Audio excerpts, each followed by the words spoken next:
Bismillahirrahmanirrahim. Assalamualaikum warahmatullahi wabarakatuh. Perkenalkan, nama saya Muhammad Pura Salmantul Hidayah, NPM akhir 024. Di sini saya akan mempresentasikan tentang teori dari Roger Dawson tentang bagaimana menyelesaikan masalah negosiasi yang berat. Ya. Nah, di sini kita masuk dulu kepada pendahuluan ya. Bahwasannya menurut Roger Dawson, negosiasi adalah bagian penting dalam kehidupan kita gitu ya. Namun dalam proses negosiasi tersebut tentu pasti ada perbedaan kepentingan ya, di sini tertulis perbedaan kepentingan, emosi ya, dan juga konflik. Nah, namun negosiasi yang berat ini tentu harus ada tata cara atau bagaimana caranya agar bisa diselesaikan gitu. Dari masalah-masalah tersebut harus diselesaikan gitu ya. Seperti itu. Nah, kita langsung masuk kepada pengertiannya.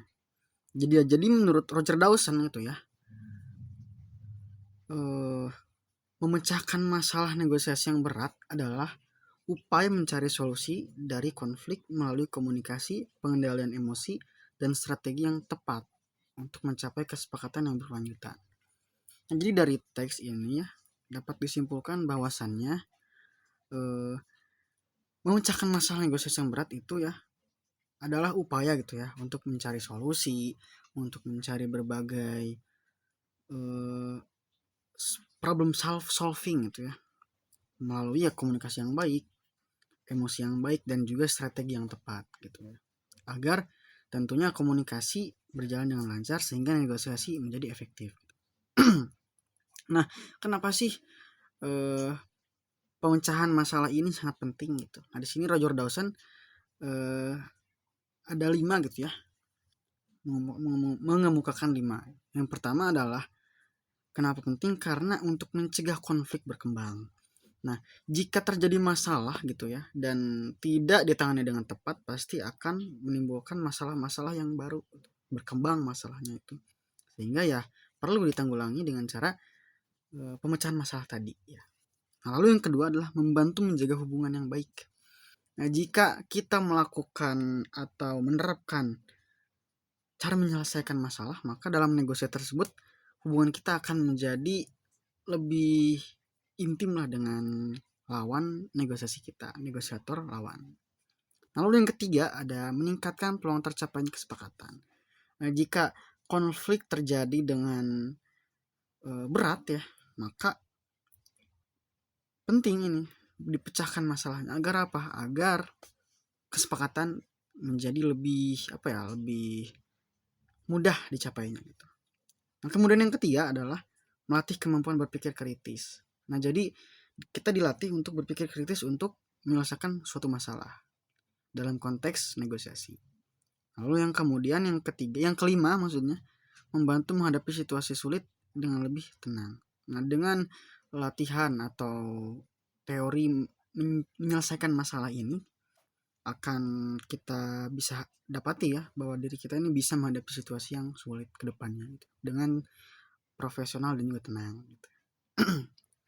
Nah, lalu bagaimana cara menyelesaikan masalah, memecahkan masalah negosiasi yang berat ini gitu.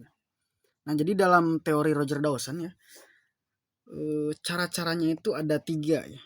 Nah, adapun yang pertama adalah mediasi. Jadi mediasi itu singkatnya adalah dua pihak yang mendatangkan satu orang penengah gitu ya, yang dilibatkan untuk menengahi itu. Jadi contoh, negosiator A memiliki kepentingan A ya, negosiator B memiliki kepentingan B. Nah, kemudian didatangkan mediasi sebagai penengah gitu. Nah, biasanya mediasi ini dilakukan secara informal ya, karena tidak melalui ranah hukum, tidak melalui ranah yang lebih serius gitu ya. Tetapi mediasi ini biasanya dilakukan dengan musyawarah atau kekeluargaan gitu. Biasanya sebagai contoh warisan gitu. Seseorang meninggal kemudian meninggalkan warisan kepada anak-anaknya, maka dari itu anak-anaknya berunding ya, karena memiliki berbagai kepentingan, maka mendatangkan mediator gitu. Jadi ditengahi lah agar masalah warisan beres. Biasanya dilakukan di rumah-rumah ya, di rumah keluarganya gitu, dengan cara kekeluargaan. Nah, lalu yang kedua ada arbitrasi. Hampir sama seperti mediasi, namun di sini mediatornya itu arbitrasenya ini, arbitrator mungkin ya disebutnya, ini memiliki kewenangan untuk memutuskan sesuatu atau memutuskan memutuskan bagaimana negosiasi berjalan gitu. Nah, arbitrase hampir sama dengan mediasi yang mana keduanya menghadirkan pihak ketiga. Namun dalam arbitrase pihak ketiga dapat menentukan kemenangan salah satu pihak. Nah, jadi lebih memilih satu pihak gitu, dan biasanya arbitrase ini berkaitan dengan hukum gitu. Itu yang kedua ya, memecahkan masalah yang besar. Itu yang pertama mediasi, yang kedua arbitrase. Nah, lalu yang ketiga adalah resolusi konflik. Resolusi konflik menekankan kepada hasil yang saling menguntungkan, itu ya, win-win solution. Poin pentingnya itu adalah bagaimana pihak A memberikan sesuatu kepada pihak B, tetapi pihak A ini memberikan sesuatu tersebut dengan catatan tidak memberikan bahaya kepada pihak A tersebut gitu. Jadi emosi positif, empatinya jadi lebih diprioritaskan lah gitu dalam resolusi konflik ini. Nah ya, cukup segitu karena dalam bukunya, dalam pembahasannya hanya ada 3. Nah, kemudian langsung saja kepada kesimpulannya, bahwasannya Roger Dawson mengemukakannya, kita simpulkan bahwasannya negosiasi yang berat adalah tantangan yang sering dihadapi dalam berbagai aspek kehidupan ya, dalam negosiasi tentunya. Nah, memahami cara memecahkan masalah negosiasi yang berat sangat penting untuk mencapai kesepakatan yang efektif.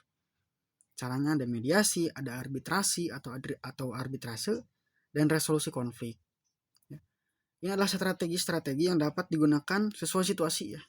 Kalau urusannya berat banget ya bisa ke arbitrase. Kalau urusan yang tidak seberat itu bisa dengan mediasi atau resolusi konflik.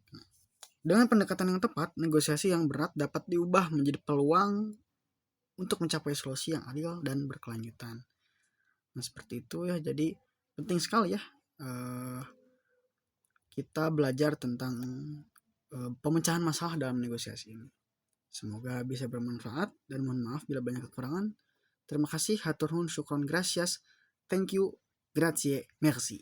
Assalamualaikum warahmatullahi wabarakatuh.